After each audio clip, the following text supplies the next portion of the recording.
इतिहास में शायद कभी ही ऐसा देखने को मिला हो जब मुख्य चुनाव आयुक्त किसी राज्य में जाए और वहां की जनता गो बैक के नारे लगा दे, वहां की जनता काले झंडे दिखा करके विरोध कर दे। वैसे काले झंडे दिखाना, गो बैक के नारे लगाना, ये कोई जो है आप कहिए कि कोई पहली दफा ऐसा नहीं हो रहा है, होता है। लेकिन आप समझिए किसके खिलाफ होता है। अमूमन नेताओं के खिलाफ होता है, अमूमन मंत्रियों के खिलाफ होता है, अमूमन विधायकों के खिलाफ होता है, यानी मंत्री संतरी जितने इस तरीके के लोग होते हैं उनके खिलाफ होता है। लेकिन किसी मुख्य चुनाव आयुक्त के खिलाफ ऐसा विरोध तो कभी नहीं देखा जाता है। दरअसल दोस्तों हुआ क्या, मुख्य चुनाव आयुक्त यानी कि ज्ञानेश कुमार जी एक तरफ धरने पर, ममता बनर्जी पिछले 3 दिन से धरने पर बैठी हुई हैं, अपने आवास तक भी नहीं जा रही हैं, और दूसरी तरफ मुख्य चुनाव आयुक्त ज्ञानेश कुमार जैसे ही कोलकाता पहुंचते हैं उस वक्त वहां की जनता सामने खड़ी हो जाती है और गो बैक के नारे लगाने शुरू करती है।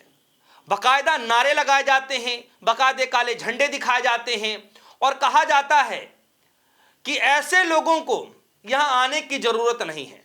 और कुछ खबरों के मुताबिक यह भी कहा जा रहा है कि यह दौरा बहुत अहम है क्योंकि इस दौरे के बाद बहुत जल्द चुनाव का ऐलान भी कर दिया जाएगा। जी हां, यह आखिरी दौरा है पश्चिम बंगाल के अंदर चुनाव से पहले का।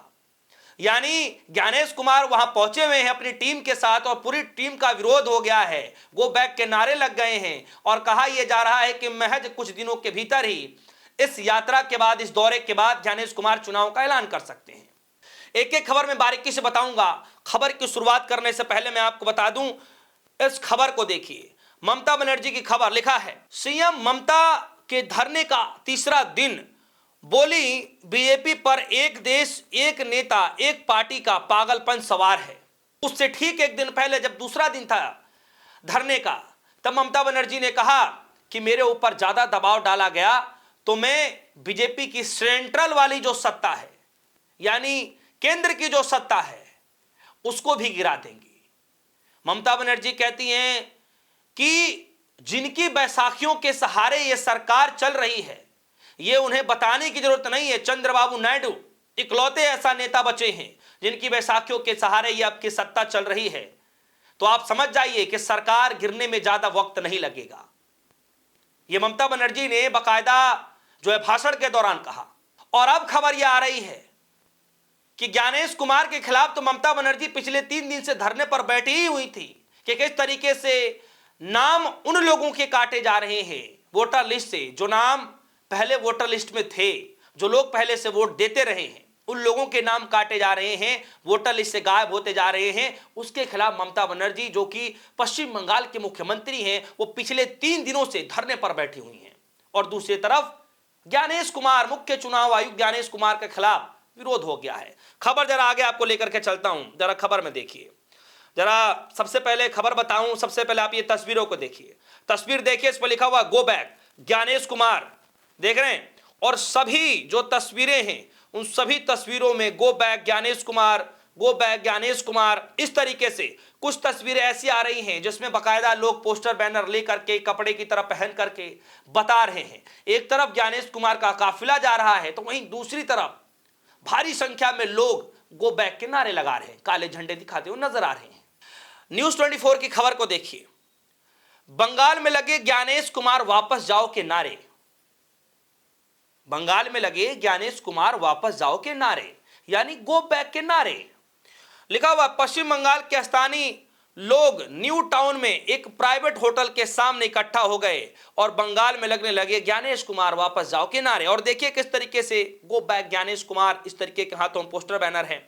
दूसरी खबर, पश्चिम बंगाल कोलकाता एयरपोर्ट के बाहर सीईसी ज्ञानेश कुमार के काफिले को दिखाए गए काले झंडे। जैसे ही ज्ञानेश कुमार यानी मुख्य चुनाव आयुक्त ज्ञानेश कुमार जैसे ही कोलकाता के एयरपोर्ट पर पहुंचते हैं और एयरपोर्ट के बाहर ही जैसे उनका काफिला निकलना शुरू करता है, स्थानीय लोगों ने काले झंडे दिखा करके विरोध प्रदर्शन करना शुरू कर दिया। जी हां, तस्वीरों के माध्यम से आप देखिए न्यूज 24 ने किस तरीके से खबर को चलाया है, बताया है। और अब तक तो जो है तमाम सोशल मीडिया पर यह चलना शुरू हो गया है कि ज्ञानेश कुमार का इतिहास में पहली बार ऐसा हो रहा है कि किसी राज्य में दौरा करने जा रहे हो चुनाव से ठीक पहले और वहां की जनता ने गो बैक के नारे लगा दिए, यहां तक कि काले झंडे दिखा दिए। इतिहास में कभी ऐसा नहीं देखा गया। नेताओं के खिलाफ तो होता रहा है, चाहे मुख्यमंत्री हो, चाहे मंत्री हो, चाहे विधायक हो, चाहे कोई भी किसी तरह का नेता हो, तो ये तो होता रहा है। लेकिन किसी मुख्य चुनाव आयुक्त के खिलाफ ऐसा हो जाए, ये शायद ही देखने को मिले। आगे मैं खबर में आपको लेकर के चलता हूं, जरा इस खबर को देखिए। न्यूज 24 खबर लिखा, पश्चिम बंगाल के मुख्यमंत्री ममता बनर्जी ने सुप्रीम कोर्ट में सीईसी ज्ञानेश कुमार के खिलाफ याचिका दायर की थी। याद करिए वो दिन, वो समय जब मुख्यमंत्री जो ममता बनर्जी हैं, उन्होंने ज्ञानेश कुमार के खिलाफ सुप्रीम कोर्ट में याचिका दायर की थी। और न सिर्फ याचिका दायर की गई थी, बाकायदा ममता बनर्जी सीएम पद पर रहते हुए इतिहास में पहली बार वो सुप्रीम कोर्ट के अंदर पहुंचती और अपनी दलीलें खुद ही रखती हैं कि हमारी कोई भी सवालों के, कोई भी चिट्ठी, कोई भी लेटर का जवाब ज्ञानेश कुमार की तरफ से नहीं दिया जाता है। और आज देखिए कि मजबूरन मुख्यमंत्री धरने पर बैठ चुकी हैं और दूसरी तरफ ज्ञानेश कुमार कोलकाता पहुंचे हुए हैं। आज तक की खबर है और देखिए खबर में लिखा गया है, मैं आपके सामने रख देता हूं।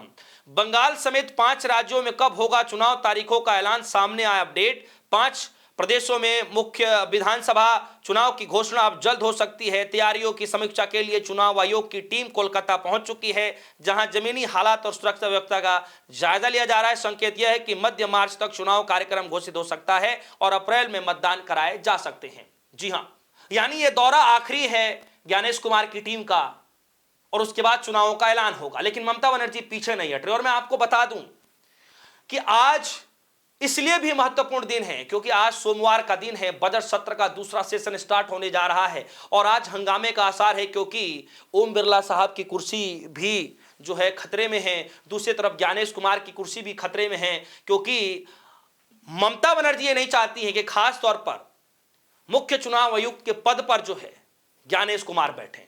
तो इस बार सीधी लड़ाई जो है विपक्षी पार्टियों में भी सबसे जो दमदार तरीके से लड़ाई लड़ रही हैं वो ममता बनर्जी हैं, वो सीधे जो है ज्ञानेश कुमार को टारगेट करती हुई नजर आ रही हैं कि इनको कुर्सी से उतारना है। ऐसे आज तक हमने चीज नहीं देखा है। ममता बनर्जी बार बार ऐसी चीजें कहती रही हैं कि जो हाल जगदीप धनखड़ का हुआ वही हाल तुम्हारा भी होगा, इस तरीके की बातें। दोस्तों, इस खबर को लेकर आपकी क्या राय है? क्या विरोध प्रदर्शन जो किया गया वो गलत किया गया, सही किया गया?